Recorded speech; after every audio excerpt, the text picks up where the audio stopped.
சற்று முன் கிடைக்கப்பெற்ற மிக முக்கியமான செய்தி ஒன்று வெளியாகி உள்ளது. 3 நாட்கள் பயணமாக திருச்சி, புதுக்கோட்டை, கரூர் போன்ற பகுதிகளில் சுற்றுப்பயணம் மேற்கொள்ள திட்டமிட்டிருந்த உதயநிதி சொன்னபடியே சென்றுவிட்டார். முதலாவதாக திருச்சியில் உதயநிதி அவர்களை விரட்டியடிக்கும் நோக்கத்துடன் அப்பகுதி மக்கள் தொண்டர்களிடம், திமுகவின் தொண்டர்களிடம் பிரச்சனை செய்ததால் பரபரப்பு. எதற்காக, என்ன தகவல் என்பதை தான் இந்த வீடியோவில் நாம் பார்க்க போகிறோம்.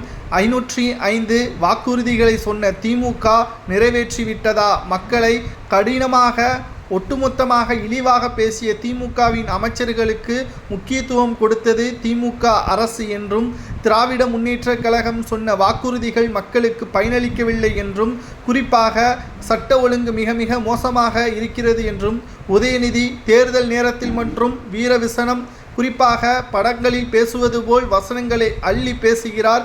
ஆனால் தேர்தல் முடிந்த பிறகு ஊர் பக்கமோ அல்லது குற்றங்கள் நடக்கின்ற இடத்திற்கோ சென்று எந்த ஒரு ஒட்டுமொத்த பாதிப்பை சரி செய்யும் நோக்கத்துடன் செய்யவில்லை. திமுகவின் தொண்டர்களும் நிர்வாகிகளும் தான் குற்ற செயலில் ஈடுபடக்கூடியவர்களாக இருக்கிறார்கள் என்ற கருத்து கணிப்புகளும் வெளியாகி கொண்டிருக்கிறது.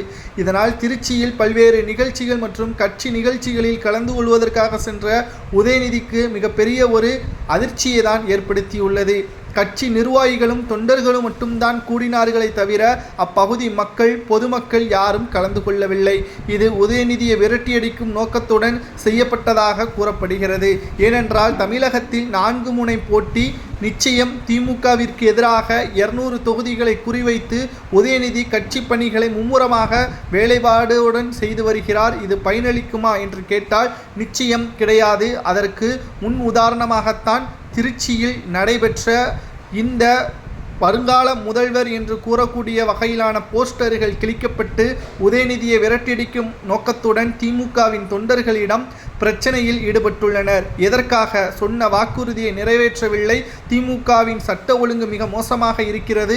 தமிழக தலைமை டாஸ்மாக் அலுவலகத்தில் கிட்டத்தட்ட 29,000 கோடி வரை மெகா ஊழல் செய்யப்பட்டிருப்பதையும், திராவிட முன்னேற்ற கழகத்திற்கு மிகப்பெரிய அளவிலான மோசமான ஒரு சூழல் உருவாகியிருக்கிறது. 2021 சட்டமன்ற தேர்தலில் ஸ்டாலின் என்ன சொன்னார், தற்பொழுது ஆட்சிக்கு வந்த பிறகு என்ன செய்து கொண்டிருக்கிறார், எதையும் நாங்கள் மறக்க மாட்டோம், மன்னிக்க மாட்டோம். நிச்சயம் இந்த தேர்தலில் எதிர்க்கட்சி அந்தஸ்தை திமுக இழக்க நேரிடும் என்று திருச்சி மக்கள் கூறியுள்ளது சரியா தவறா என்பதை உங்களது கருத்துக்களை மறக்காம கமெண்ட் வாயிலாக கூறுங்கள்.